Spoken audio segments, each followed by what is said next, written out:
Yahobu, Bapak Ibu Pendeta, Sinenge, Majelis dan warga Gereja Amin, ini adalah channel YouTube Sinode Gereja Amin. Karena itu, bagi yang mencintai Gereja Amin, tontonlah, subscribe, like, dan bagikan. Gereja Amin yang tangguh, mandiri, dan peduli. Tuhan Yesus memberkati.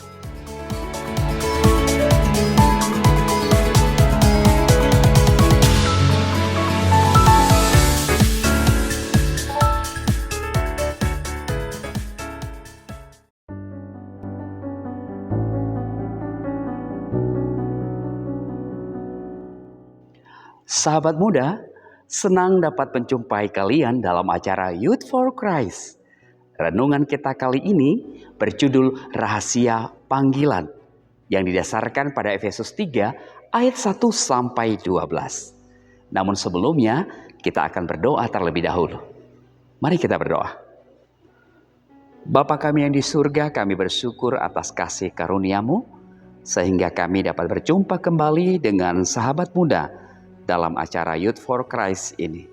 Kami mohon Tuhan tuntun kami dalam pimpinan Roh Kudus-Mu supaya firman yang diberitakan betul-betul menguatkan kami, memotivasi kami dan seluruh pemuda yang mengikutinya, yang mendengarkannya, mereka dapat termotivasi dan mengalami pertumbuhan iman. Di dalam nama Yesus kami berdoa. Amin.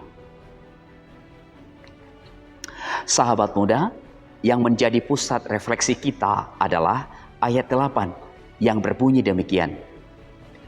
Kepadaku yang paling hina di antara segala orang kudus telah diberikan anugerah ini untuk memberitakan kepada orang-orang.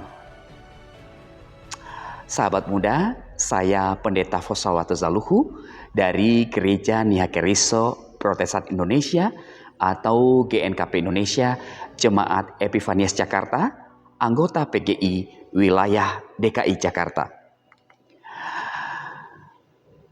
Yang menjadi renungan hari ini adalah satu kisah yang awalnya seorang yang bernama John Newton adalah seorang kapten kapal. Ia terlibat dalam perdagangan manusia dan menjalani kehidupan yang jauh dari Tuhan. Namun, ia mengalami titik balik ketika kapalnya dihantam badai. Dalam ketidakberdayaan, ia berseru kepada Tuhan. Dan sejak itulah hidupnya mulai berubah. Ia menjadi seorang pendeta dan menggubah Amazing Grace, lagu tentang anugerah Allah yang menyelamatkan orang berdosa, seperti yang dialami oleh John Newton ini. Sahabat muda, kisah hidup Newton menjadi gambaran nyata bagaimana kasih karunia Allah tidak mengenal batas. Kasih-Nya bahkan bisa mengubah seseorang menjadi alat untuk menyatakan kemuliaan-Nya. Paulus pun mengalami hal serupa. Ia sebelum bertobat adalah penganiaya pengikut Kristus.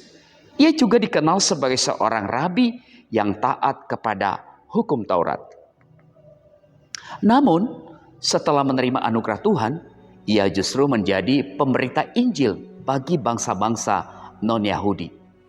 Paulus menyebut hal ini sebagai rahasia yang dulu tersembunyi, tetapi sekarang dinyatakan bahwa melalui Kristus, semua orang tanpa terkecuali dapat menjadi ahli waris janji Allah.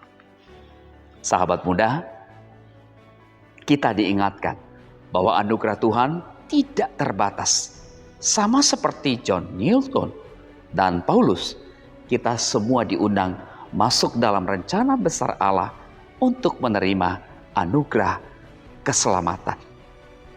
Bukan karena kita layak, tetapi karena kasih-Nya yang begitu besar.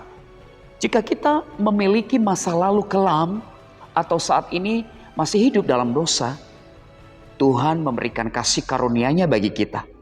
Untuk itu, sambutlah anugerah itu. Lebih jauh, bagikanlah kabar baik ini kepada dunia.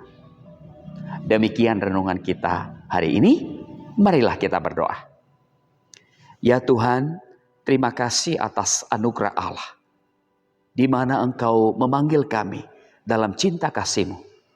Tidak ada yang terlambat jika kami membuka hati saat ini, mau bertobat, mau menyerahkan diri, dan kami mau memberitakan Injil kemanapun Engkau mengutus kami.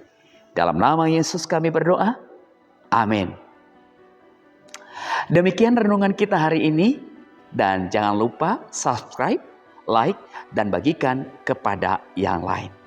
Tuhan memberkati.